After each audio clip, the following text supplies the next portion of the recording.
Pero sa aking paningin, yung paraan na ginawa nila para mahuli si dating Presidente Duterte ay nagresulta sa napakatinding paglabag sa kanyang karapatan. Unang-una, nakita nyo naman, sabi nila dun sa kanilang sinumite na sa habeas corpus na sinampa namin para kay Congressman Pulong, na binasahan daw siya nung warrant of arrest. Hindi po totoo yan. Kasi wala pong pinakitang warrant of arrest. In fact, nagkaroon lang siya ng access sa warrant of arrest ngayong araw na ito.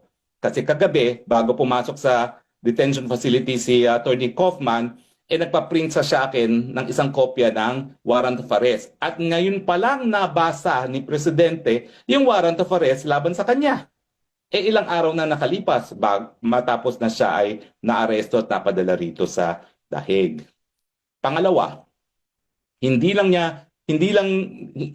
niya nakita ang warrant of arrest, hindi rin siya sinabihan ng kanyang mga karapatan. Ang binasa lang ni General Torre, at nakita ko naman ito sa Facebook, ay yung mga karapatan ng akusado sa lokal na hukuman. Hindi naman sinabi na meron din siyang karapatan na iharap sa lokal na hukuman, at ang pinaka-importante pa, na meron siyang karapatan na humingi ng interim relief for provisional liberty sa lokal na Pilipinas na hukuman.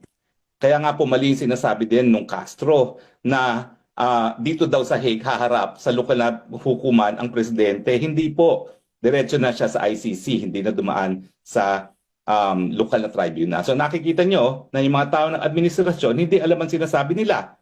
Yung sabi ng spokesperson ng DOJ na sila ang competent judicial organ, ehekutibo po sila, hindi sila hukuman. At saka yung sinasabi ni Castro na lokal na Dutch court daw, hindi po, Pilipinong hukuman iyon. At dahil hindi nga sumunod sa provision ng Article 59, naging kidnapping. Saan ka naman nakakita? Inaresto. Hindi binigyan ng copy ng warrant of arrest, hindi isinabi ang kanyang karapatan sa ilalim ng Rome Statute of the ICC na naging legal na basihan kung bakit naaresto ang dating presidente.